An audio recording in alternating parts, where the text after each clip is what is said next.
தேவனுடைய பரிசுத்த நாமங்களுக்கு துதிகர மகிமை உண்டாவதாக. ரோமர் 14ஆம் அதிகாரம் 5வது வசனம். மற்றவர்களை நியாயம் தீர்க்க யாருக்கும் அதிகாரம் இல்லை, உரிமை இல்லை. யாரையும் தள்ளிவிட யாருக்கும் உரிமை கிடையாது என்பதை நேற்று பார்த்தோம். தெய்வத்துடைய இருதயம் எங்களுக்கு இருந்தால் நாங்கள் அப்படி செய்ய மாட்டோம் என்பதை பார்த்தோம். 5வது வசனம். அன்றியும் ஒருவன் ஒரு நாளை மற்றொரு நாளிலும் விசேஷமாக எண்ணுகிறான், வேறொருவன் எல்லா நாட்களையும் சரியாக எண்ணுகிறான். அவனவன் தந்தன் மனதிலே முழு நிச்சயத்தை உடையவனாயிருக்க கடவன். நாட்களை விசேஷித்துக் கொள்ளுகிறவன் கர்த்தருக்கென்று விசேஷித்துக் கொள்ளுகிறான். நாட்களை விசேஷித்துக் கொள்ளாதவனும் கர்த்தருக்கென்று விசேஷித்துக் கொள்ளாதிருக்கிறான். புசிக்கிறவன் தேவனுக்கு சோஸ்திரம் செலுத்துகிறபடியால் கர்த்தருக்கென்று புசிக்கிறான். புசியாதிருக்கிறவனும் கர்த்தருக்கென்றே புசியாதிருந்து தேவனுக்கு சோஸ்திரம் செலுத்துகிறான். இங்கே விசுவாச குறைச்சல்னால செய்கிற, வேதத்தை சரியாக புரியாதபடியா அறிந்து கொள்ளாதபடியா செய்கிற சில காரியங்களை இங்கே சொல்லுகிறாரு. புசிக்கிறத சொல்றாரு, நாட்களை விசேஷிக்கிறத சொல்றாரு, நாட்களை விசேஷித்துக் கொள்ளாத சொல்றாரு, புசியாது இருக்கிறத சொல்றாரு. இது எல்லாவற்றிலையும் ஆண்டவர் அவனை தள்ளுகிறதல்ல, அவனை நியாயம் தீர்க்கிறதல்ல, அவனை வெறுக்கிறதில்ல, ஒதுக்கிறதல்ல என்பதாக சொல்றாரு. ஒருவர் ஒரு நாளை விசேஷிக்கிறதுனால, ஒரு நாளை விசேஷமும் இல்லை விசேஷிக்காததுனால அவருடைய ஆத்துமாவை அது கெடுக்க போறது அல்ல. அவர் பரலோக ராஜ்யத்துக்கு போகிறத அது தடுக்க போகிறது அல்ல. ஒருவர் புசிக்கிறதுனால இன்னொருவர் புசிக்காது இருக்கிறதுனால நித்தியத்துக்கு ஒரு மனிதன் போகிறது அதுக்கு தடையா இருக்க போறது அல்ல. ஆனா இந்த நாட்களை விசுவாசிக்கிறவர்கள்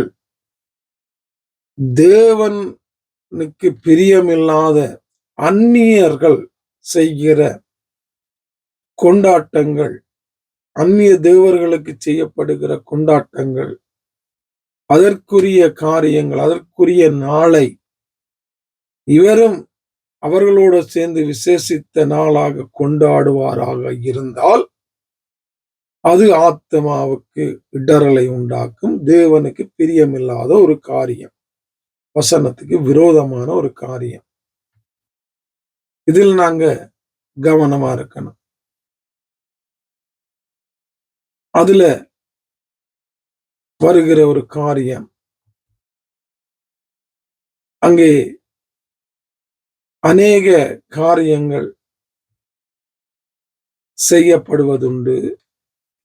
சில காரியங்களை நாங்க தமிழர்களுடைய காரியம் என்று சொல்லி உலகத்தோடு கூட நாங்க சேர்ந்து போகிறது உண்டு.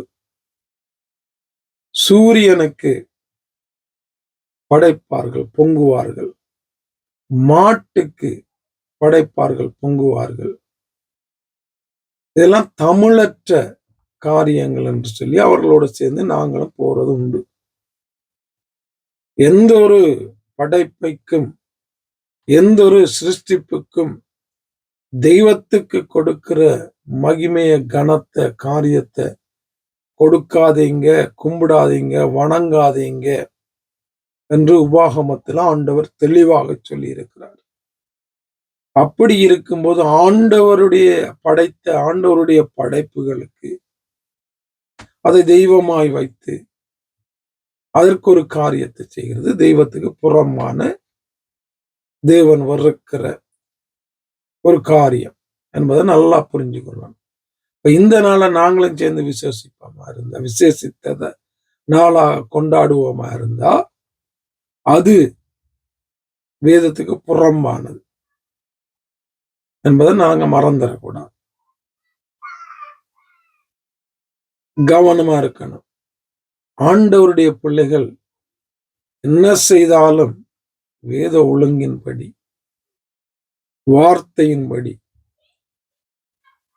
அங்கே ஆண்டவர் மகிமைப்படும்படி செய்ய வேண்டிய ஒரு கட்டாயம் உண்டு. மற்றவர்களுக்கு இடரலை கொண்டரும்படி, தனக்கே அது சரியா பிழையான்னு தெரியாதபடி, எல்லாரும் செய்கிறாங்க நானும் செய்கிறேன் அப்படி செய்கிற ஒரு வாழ்க்கை ஆண்டவருடைய பிள்ளைகளாகிய எனக்கும் உங்களுக்கும் இருக்கக்கூடாது. ஆகவே ஆத்மாவுக்கு இடரலை கொண்டு வருகிற காரியங்கள், வேதத்துக்கு புறம்பான காரியங்கள், தேவன் சொல்லாத காரியங்களை நாங்க செய்யக்கூடாது. இதுல கவனமா இருக்கணும். ஆகவே ஆவியானவர் வேதத்துக்குள்ளாக இன்னும் எங்களை நடத்தி அந்த அறிவை தந்து அதன்படி வாழ எனக்கு உங்களுக்கு இன்னும் உதவி செய்து வழி நடத்துவார். ஆமென்.